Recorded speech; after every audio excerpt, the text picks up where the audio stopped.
제가 잊지 못할 식사 초대가 있었습니다. 제가 고등학생일 때 우리를 지도해 주셨던 강도사님이 식사를 초대해 주셨습니다. 가장 친하게 지내면서 늘 함께 신앙생활을 했던 친구 2명과 함께 저를 부르셨습니다. 자주 강도사님 댁에 가서 식사를 했기 때문에 아무 생각 없이 갔었습니다. 그런데 가보니까 그날은 좀 분위기가 좀 이상했습니다. 감사 기도를 하고 식사를 하는데 강도사님이 다른 교회로 가게 되었다고 말씀하셨습니다. 그 순간 저는 밥을 어떻게 먹었는지 알 수가 없었습니다. 이상하게 눈에서 눈물이 하염없이 흘러내렸습니다. 숟가락으로 이렇게 밥을 입에 넣는데 눈물과 콧물도 같이 입으로 들어갔습니다.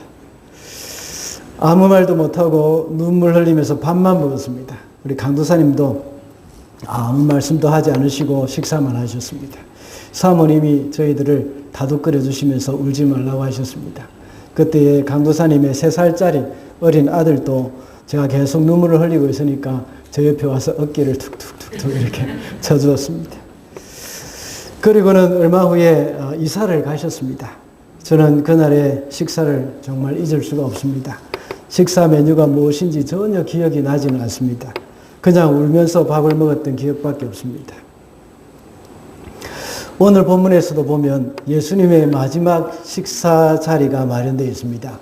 예수님 제자들은 그 사실을 잘 알지 못했지만 예수님은 이 식사가 마지막 식사라는 것을 잘 알고 계셨고 제자들에게도 역시 말씀해 주셨습니다. 그리고 함께 먹는 식사의 메뉴가 의미하는 것도 역시 정확하게 알려주셨습니다. 그 식사 메뉴 중에는 포도주와 빵이 있었습니다. 포도주가 의미하는 것은 예수님의 피, 곧 언약의 피라고 하셨습니다. 그리고 빵을 주시면서 그 빵은 예수님의 몸을 의미하는 것이라고 했습니다. 그리고는 그것을 행하여서 나를 기념하라고 말씀하셨습니다. 예수님께서 이를 행하여서 나를 기념하라고 하셨기 때문에 우리는 성찬식을 하면서 예수님을 기념하고 있습니다. 저는 오늘과 같은 이 본문으로 약 3년 전에 설교를 한 적이 있습니다. 그런데 오늘 또다시 설교를 하는 이유가 무엇일까요? 우리는 성찬 예식을 하는 것이 너무 익숙해져 있기 때문에 이 성찬 예식의 의미를 깊이 생각하지 못하고 이 성찬에 참여하는 경향이 있기 때문입니다. 그래서 다시 이 설교를 하면서 우리의 마음을 새롭게 하자는 의미입니다. 그렇다고 해서 그때와 똑같은 설교는 아닙니다. 좀 다르게 준비를 했습니다. 익숙하면 아주 좋은 것입니다. 뉴질랜드에 사는 키위들은 참 익숙한 것을 좋아해서 항상 같은 것을 반복하는 것을 즐겨하는 것 같습니다. 그 대신 낯선 것은 싫어하는 경향이 있다고 들었습니다.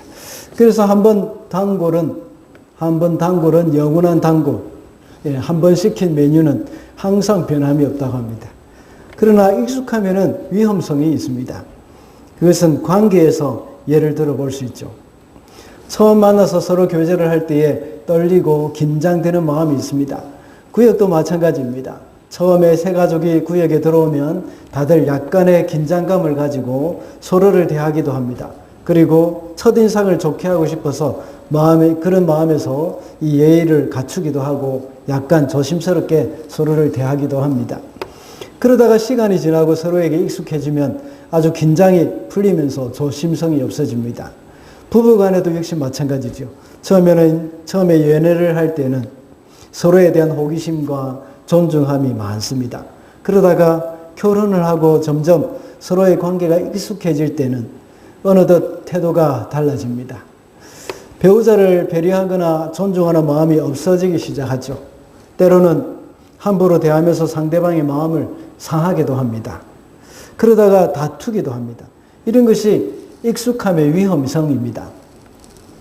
그러나 언제나 연애하는 그 마음으로 살면서 상대방을 존중하고 배려하면 얼마나 좋겠습니까? 그러나 그것은 참 쉽지가 않습니다.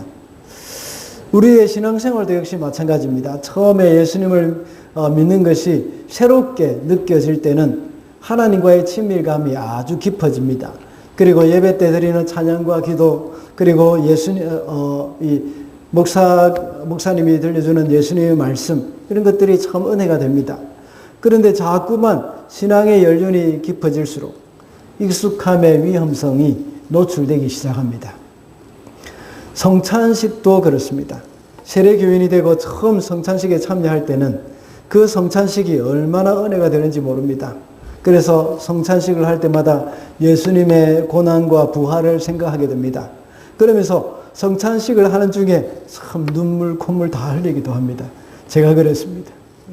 그런데 시간이 갈수록 그 성찬식의 의미를 되새기기보다는 매달 행하는 성찬식이기 때문에 어느새 성찬이 너무나도 익숙해져 버렸습니다. 그냥 한 입 크기도 안 되는 그 빵을 먹고 한 모금도 안 되는 포도주를 마시는 그 이벤트로만 여겨서는 안 되는 겁니다.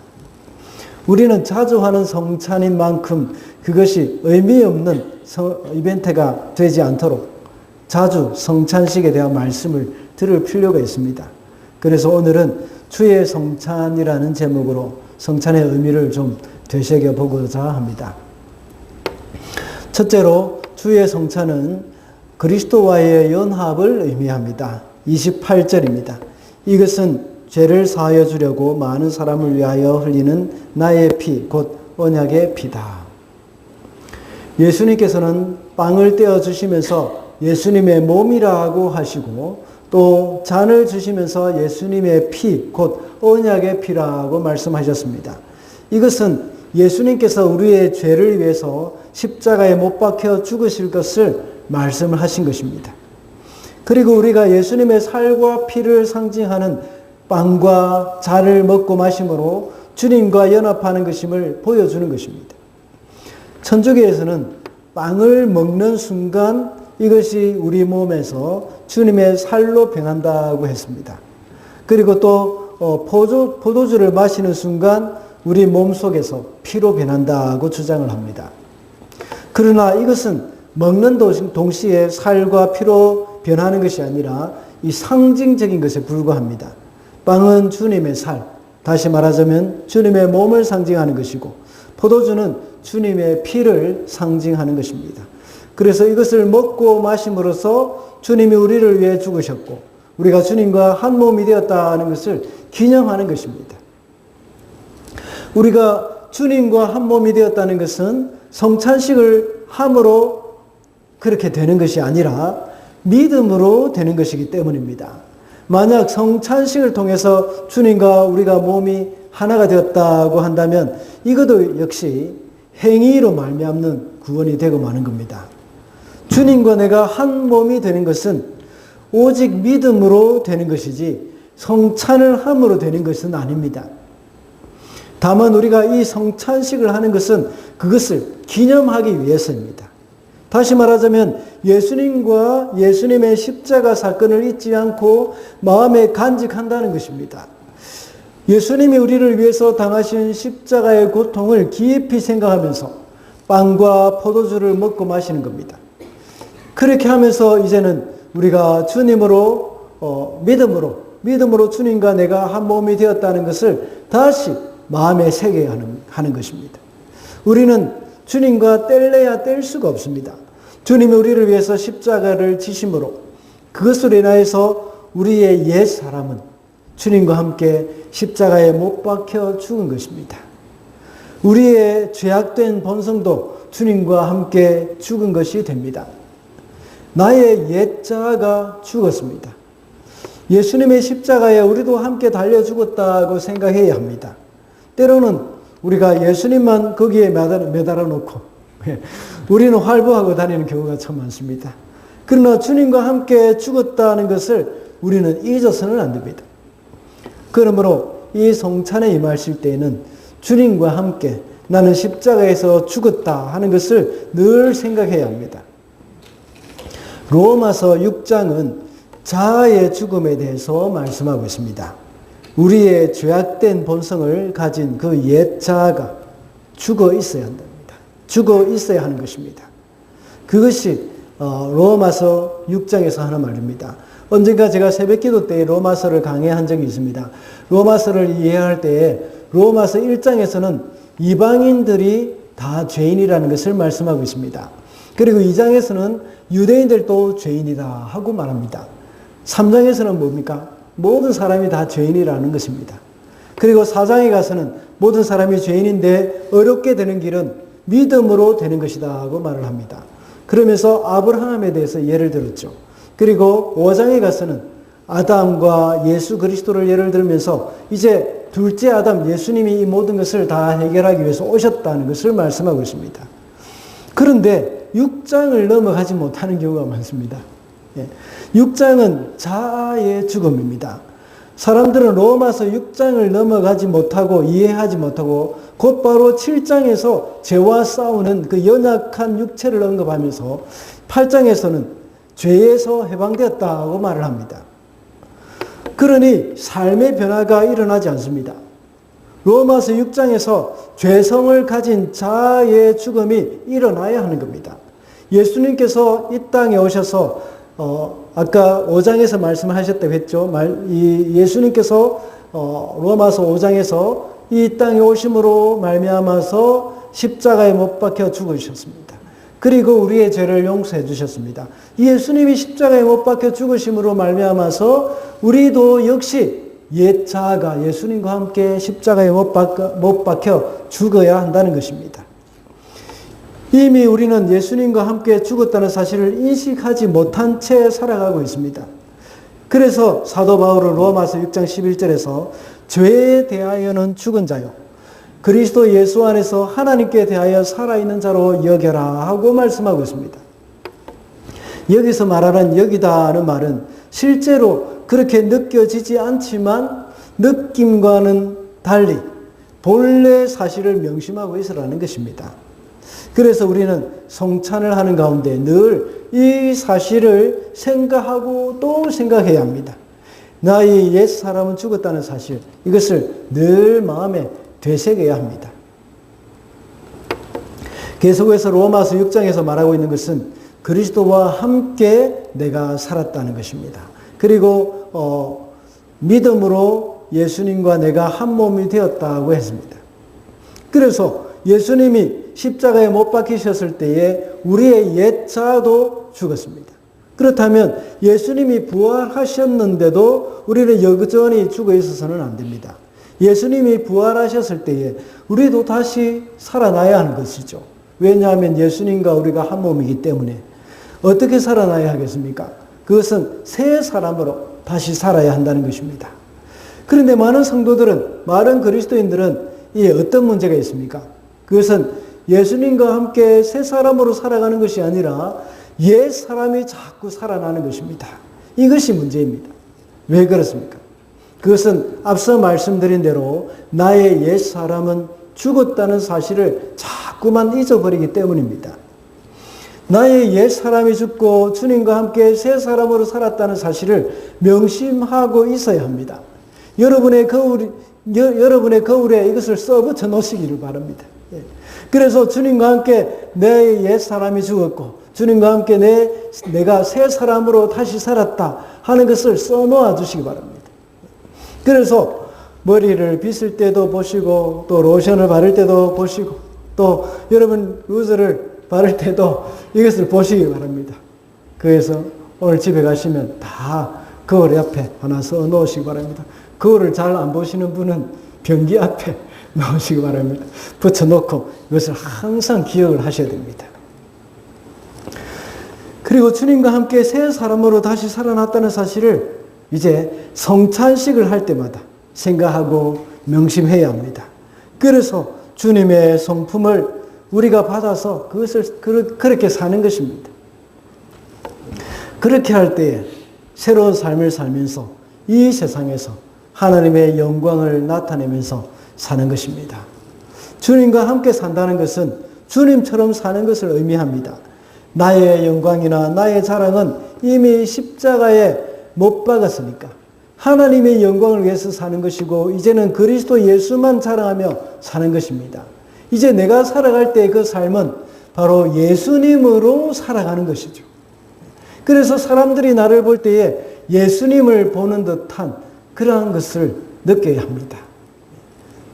주 사귀어 살면 주 닮으리니 널 보는 이마다 주 생각하리. 찬송가 가사도 있지 않습니까?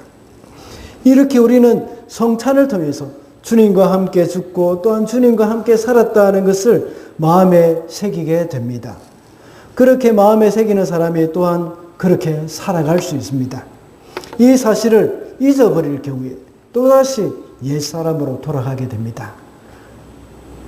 그렇게 할 때에 이웃이 또는 우리 가족이 나를 화나게 할 때에 내가 죽었다는 사실을 잘 모르면 다시 나도 화를 내고 싸웁니다.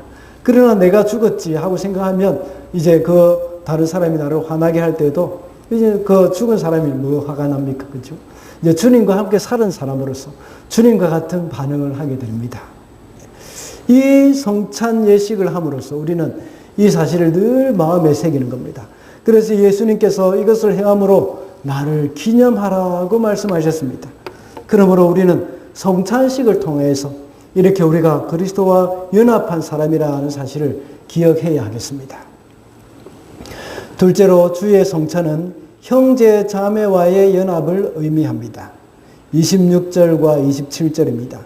그들이 먹고 있을 때에 예수께서 빵을 들어서 축복하신 다음에 떼어서 제자들에게 주시고 말씀하셨다. 받아서 먹어라. 이것은 내 몸이다. 또 잔을 들어서 감사기도를 드리신 다음에 그들에게 주시고 말씀하셨다. 모두 돌려가며 이 잔을 마셔라. 요한 1서 4장 10절에서는 예수님을 화목제물이 되게 하셨다고 말씀하고 있습니다. 화목제는 하나님과 사람 사이를 화목하게 했다는 그런 의미입니다. 예수님이 화목제물이 되셨다는 말은 예수님이 십자가에 돌아가심으로 인하여서 하나님과 인간 사이에 그 관계가 화평하게 되어졌다는 것을 의미하고 있습니다. 이것이 바로 하나님과 인간 관계에서만 일컫는 것이 아니라 그것은 제물을 드리는 사람과 그 형제와도 역시 화목해야 함을 전제로 하고 있습니다. 레위기서 7장에 보면 화목제물은 제사 후에 예배를 드리는 자 그리고 제사장 하나님 모두가 함께 예물을 같이 먹습니다. 예수님 당시 팔레스타인 지역에서는 함께 식사를 한다는 것은 그 사람과 같이 된다는 의미입니다. 그래서 예수께서 세리와 죄인들과 함께 드시는 것을 보고는 유대인들은 어떻게 했습니까? 예수님을 비난했습니다. 이와 같은 맥락에서 볼 때에 화목제를 드리고 함께 먹는다는 것은 아주 중요한 일입니다. 이 말은 화목제를 드리는 자가 그 형제와도 화목해야 함을 전제로 하고 있습니다. 화목제를 드리는 사람과 관계가 좋지 못하다면 그 식사를 함께 할 수 없을 뿐만 아니라 예배조차도 함께 드릴 수가 없습니다. 제가 선교단체에 있을 때에 전도 여행을 하는 기간이 있었습니다. 2개월 또는 3개월 동안 한 10명 정도의 이 청년들이 함께 다니면서 노방전도를 하면서 드라마, 댄싱 이런 것을 하면서 이 워십 댄스를 하면서 이 복음을 전했습니다. 그때 선교단체 본부에서 내려주는 지침이 있습니다. 팀 안에서 관계가 한두 명이라도 어려워질 경우에는 전도 사역을 하기 전에 먼저 그 관계를 풀어야 한다고 했습니다. 아무리 훈련받는 사람이라고 하더라도, 훈련받은 사람이라고 하더라도, 또 내가 선교에 내가 헌신하겠다, 내 목숨을 바치겠다 하고 헌신한 사람이라고 하더라도 함께 단체 생활을 하다 보면 서로 맞지 않는 부분이 참 많습니다. 그래서 싸우기도 하고 또 갈등이 일어나기도 합니다. 그래서 많은 사람들이 이 관계가 어려워서 사역을 하기가 참 쉽지 않은 경우가 있습니다. 그때는 함께 기도하는 시간을 가지고 서로에 대해서 가지고 있었던 그런 부정적인 생각들을 조심스럽게 이야기를 하면서 관계 회복을 해야 했습니다. 이것이 바로 팀 사역의 원칙이었습니다. 성찬도 이와 같습니다. 형제 자매와의 그런 연합은 화목제에 내포된 그 성찬의 의미라고 할 수 있습니다. 예수께서 유월절 만찬에서 떡을 떼어 주실 때에 그 떡은 한 덩어리였습니다. 이것이 한 모임을 나타내는 것입니다. 그리고 포도주도 예수님께서 너희가 돌려가며 마셔라고 했습니다. 이것을 볼 때 포도주도 한 컵에 넣고 돌려가며 마셨다는 것을 알 수가 있습니다. 우리는 다 제각기 위생상 제각기 다 조그마한 컵에 이렇게 마시고 있지만 본래는 예수께서 컵을 주시고 돌려가며 마셔라 하고 말씀하셨습니다. 그래서 사도 바울은 고린도전서 10장 17절에는 떡이 하나요 많은 우리가 한 몸이니 이는 우리가 한 떡에 참여함이라고 말씀하셨습니다. 이것은 떡도 하나요 몸도 하나라는 말씀입니다. 그러므로 성찬식은 혼자 할 수 있는 것이 아닙니다. 모든 교회 공동체가 함께 하는 것입니다. 한때 코로나로 인하여서 서로 모일 수가 없을 때 온라인 성찬이라는 말이 있었습니다. 참 좀 기가 막힌 그런 일들인데 이것은 이 성찬의 진정한 의미를 알지 못하는 행동입니다. 혼자 하는 성찬은 없습니다. 지난번에 성찬에 대해서 설교할 때 제가 말씀드린 적이 있습니다. 혼자 하는 성찬은 성찬이 아니라 무엇이라고 했습니까? 이것은 성찬이 아니라 음주입니다. 음주. 그냥 혼술입니다. 혼자 먹는 술입니다. 교회 공동체 안에서 하지 않는 그런 비공식적인 성찬, 정정하는 분이 있는 것 같습니다. 절대 하면 안 됩니다. 성찬이라는 것은 공동체가 함께 모여서 해야 합니다. 그래서 고린도전서 11장 33절에서는 그러므로 나의 형제 자매 여러분이 먹으려고 모일 때는 서로 기다리십시오 라고 말씀합니다. 기다렸다가 공동체가 함께 성찬을 하라는 것입니다. 그러므로 성찬식에 참여하는 마음가짐으로 주사람 공동체가 바로 하나라는 것을 말씀하고 있는 것입니다. 그렇다면 이런 생각을 하는 분이 계실 수도 있습니다. 성찬식에 모든 교회 공동체가 참여한다면 세례를 받지 않은 사람들과 어린아이들도 함께 참여하는 것이 합당하겠다고 말을 할 수도 있습니다. 초대교회 공동체를 생각해 보면 그렇지 않다는 것을 알게 될 것입니다. 초대교회 당시에는 교회 공동체 안에 들어오는 사람들은 모두가 세례를 받았습니다. 세례를 받지 않은 사람은 교회 공동체 안에 들어올 수가 없었습니다. 지금은 교회에 와서 예배 드리는 사람들은 세례를 받지 않은 사람도 많이 있습니다. 그렇지만 초대교회 공동체 안에서 예배를 한 모든 사람은 바로 세례교인이었습니다. 그렇다고 해서 무조건 다 세례를 주는 것은 아닙니다. 그때 당시 세례를 받는다는 것은 목숨을 내어놓아야 하는 것입니다. 로마서 10장 10절에 나와 있는 말씀에서 마음으로 믿어 의에 이르고 입으로 시인하여 구원에 이른다는 말씀 역시 오늘날 우리가 말하는 입술의 고백, 가벼운 그런 입술의 고백, 이 차원을 뛰어넘습니다. 그들이 입술로 고백하는 것은 모든 사회적인 불이익과 함께 목숨까지도 내어놓는 그런 상황에서 고백하는 것입니다. 그런 사회적 분위기 가운데서 교회의 한 공동체 일원이 된다는 것은 생사를 함께하는 공동체를 말하는 겁니다. 이런 사람들이 이런 마음으로 성찬에 참여한다고 생각해 보시기 바랍니다. 얼마나 엄숙하고 감격적인 순간이 되겠습니까? 이렇게 함으로 그들은 더욱더 깊은 공동체 의식을 가지고 믿음 안에서 형제요 자매가 된 사람들이 바로 나와 한 몸이라는 사실, 이것을 더욱더 깊이 경험하게 되는 것입니다. 마지막으로 주의 성찬은 천국 만찬에 대한 소망을 의미합니다. 29절 말씀입니다. 내가 너희에게 말한다. 이제부터 내가 나의 아버지의 나라에서 너희와 함께 새 것을 마실 그날까지 나는 포도나무 열매로 빚은 것을 절대로 마시지 않을 것이다. 이 말씀이 조금 어렵게 생각되어질 수도 있습니다. 여기서 예수님은 내가 결코 마시지 않는다라는 말씀을 하셨는데 앞으로 포도나무 열매로 빚어진 것을 마시지 않게 될 사람은 누구라고 했습니까? 예수님 혼자, 예수님 한 분에 국한시킨 것입니다. 1인칭 단수로 쓰였습니다. 이제는 예수님께서 제자들과 나누는 그 만찬은 이것이 마지막이라는 것입니다. 그러나 예수님께서는 장차 주님의 나라가 완성되면 새롭게 된 만찬의 자리에서 영광스러운 즐거움으로 풍성한 만찬의 자리가 이루어질 것이라고 말씀하고 계시는 것입니다. 지금은 이 성찬이 비록 이 세상에서 이루어지는 것이지만 주님이 다시 오실 그때에 천국에서 주님과 함께 먹고 마시게 될 그 날을 소망하는 것입니다. 그러므로 우리도 성찬에 임할 때에 앞으로 천국에서 이루어지게 될 새롭고 영광스러운 식사, 그것을 소망하면서 이 만찬을 나누게 되는 것입니다. 이 성찬 예식을 예수님께서 제자들에게 계속해서 행할 것을 명령하신 후에 십자가에서 죽으셨습니다. 그리고 제자들을 데리러 다시 오시겠다는 약속을 하시고는 하늘로 올리우셨습니다.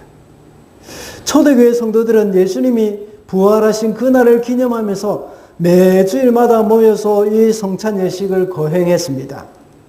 그때 그들의 심정이 어땠겠습니까? 자기들을 데리러 다시 오시겠다고 약속하신 그 주님을 생각하면서 이 성찬에 참여했을 것입니다. 마치 주님이 그 자리에 함께 계신다는 생각으로 성찬에 참여했을 것입니다. 그리고 자기들을 데리러 다시 오셔서 앞으로 영원한 나라에서 벌어질 천국 잔치를 소망했을 것입니다. 초대교회 당시 많은 어려움과 핍박이 있었다고 했습니다. 그렇지만 이렇게 성찬을 거행하게 될 때 다시 오실 주님을 기다리며 그들에게 닥쳐온 여러 가지 환난을 이겨나갔던 것입니다. 조금만 참으면 나중에 내가 가장 사랑하는 주님과 함께 이 성찬 예식을 할 날이 올 거야 하는 그런 기대와 소망이 있습니다.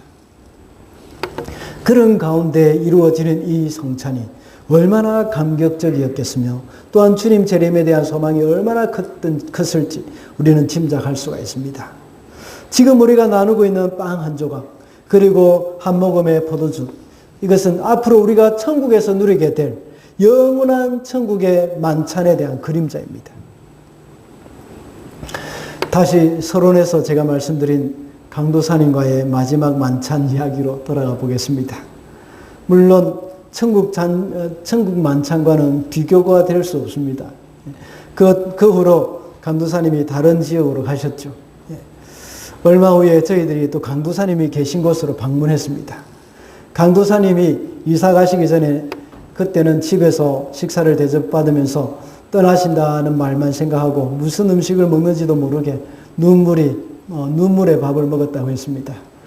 그렇지만 나중에 강도사님이 계시는 곳에 방문했을 때 그때 다시 만났을 때는 뷔페에서 저희들을 맞이하셨습니다. 거기서 마음껏 먹고 얼마나 즐거운 시간을 가졌는지 모릅니다. 맛있는 음식을 많이 먹었다는 것이 즐거웠다는 것이 아닙니다. 강도사님과 다시 만난다는 것이 즐거운 일이었습니다. 우리도 천국에 가면 주님과 다시 만나게 됩니다. 물론 주님은 지금도 우리와 동행하십니다. 그러나 그때는 얼굴과 얼굴을 대하여 볼 것이라고 했습니다. 그 기쁨을 어디에다가 비교하겠습니까? 그러므로 주님의 성찬은 먹고 마실 때마다 우리는 주님과 다시 만나서 함께할 그 천국의 만찬을 기대하는 것입니다. 물론 천국의 만찬은 지금과 비교할 수 없이 맛도 있겠지만 또 주님과 함께 할 수 있다는 그 기쁨이 우리에게 더 클 것입니다. 이것이 바로 미래에 있을 하늘의 만찬에 대한 소망입니다. 그때는 아무리 많이 먹어도 살 안 찝니다. 괜찮습니다. 걱정 안 하셔도 됩니다. 그 천국의 만찬, 이것을 생각하면서 주님께 소망을 두며 살아가는 저와 여러분이 되시기를 바랍니다.